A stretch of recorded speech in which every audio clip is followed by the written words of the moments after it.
Oui, bonsoir Lionel, bonsoir à toutes et à tous. Aux côtés d'un président qui est passé un peu par tous les états ce soir, hein, belle ambiance autour de nous, notamment après un début de match raté par le Racing Club de Lens. Vous l'avez dit, Lens qui devait s'imposer en espérant les faux pas et de Marseille et de Lille. Est-ce qu'on peut voir le résumé que voilà, début de match raté par les Lensois, pris au piège sur la première occasion de la rencontre par Nantes avec ce déboulé d'Emers Faé qui se présente tout seul face à Haïtange et qui trompe le gardien lensois.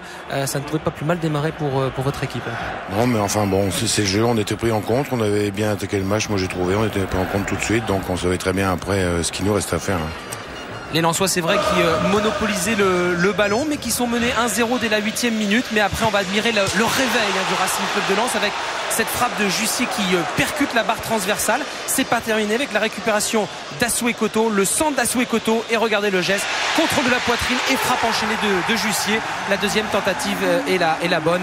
Et le Racing se relance peu après le quart d'heure de jeu. Ouais, je crois si Juste marque le but juste avant, c'est un but extraordinaire, mais il reste concentré sur l'action et en fait il a une récompense que c'est lui qui égalise.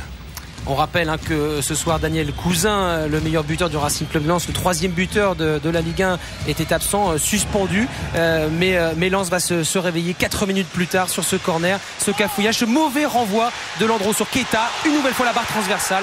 Et là c'est Dindan qui est placé au bon endroit pour mettre ce ballon au fond. 2-1 pour Lens. Oui, c'est à l'inverse des Verts, on en parlait cette semaine, c'est ce qu'on appelle des poteaux rentrants, mais la chance nous sourit et là on mène au score, donc on sent qu'on est bien parti quand même. Alors 2-1, c'est le score à la pause. Ça ne suffit pas pour la Coupe de l'UEFA. À ce moment-là, vous êtes qualifié que pour l'Inter-Toto. L'hommage du public au passage pour Johan Lachor, qui après 16 années au club va partir. Et puis en début de seconde période, Lens repart à l'attaque avec ici Jussier et puis qui bute sur Michael Landreau. Jussier qui était passé entre Seto et Das Neves. Des Lensois qui ont dominé cette rencontre face à des Nantais. C'est vrai qu'ils n'avaient plus rien à jouer, de pâle nantais. Encore une occasion avec cette fois Stomer, cette balle enveloppée qui vient une nouvelle fois percuter la barre transversale.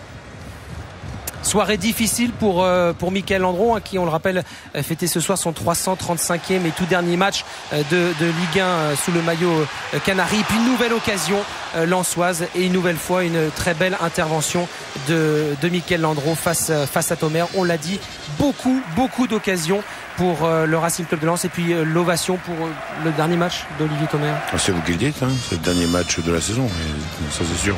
Mais il a un bon de sortie. Écoutez, pour l'instant on est qualifié, il y a des bons de sortie, ça veut dire beaucoup de choses et pas grand chose et on verra tout ça dans les jours qui viennent.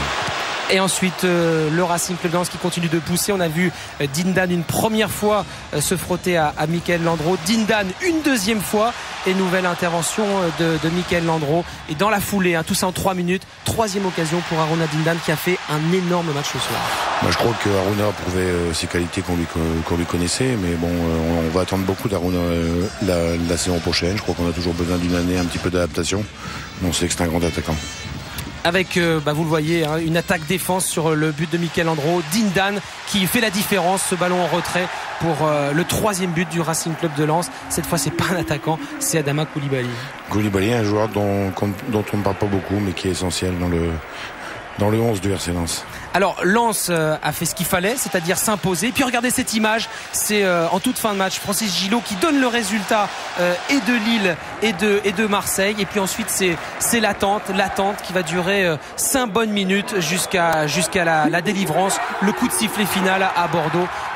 Lens donc qui a fait le travail, qui s'est imposé 3-1 et donc Lens qui rejoint et Nancy et le Paris Saint-Germain en Coupe de l'UEFA in extremis.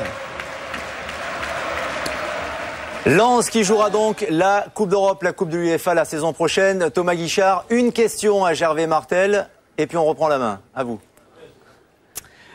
Gervais, est-ce que cette qualification pour la Coupe de l'UEFA ne vous laisse pas un tout petit goût amer parce qu'on pensait que en début de saison que Lens pouvait peut-être accrocher la Ligue des Champions? Écoutez, moi je suis pas un homme du passé. D'abord, je voudrais, pour arrêter toutes les polémiques, féliciter les Lillois.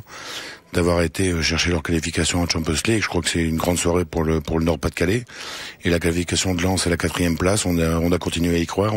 Jusqu'au bout, le football est vraiment un sport exceptionnel. Et ce soir, je suis vraiment content pour l'équipe, les techniciens, mais aussi pour tous les gens qui aiment ce club.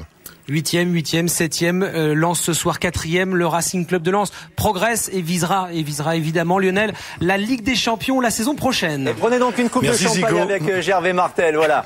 Francis Gillot confirmé, bien sûr, du côté du Racing Club de Lens. Je parle sous le contrôle de Gervais. Bon. Il a jamais des questions que Francis Bart, vous savez. D'accord, vous savez, en fin de saison, on se pose toujours des questions, c'est bien de l'entendre de la bouche de Dieu le Père.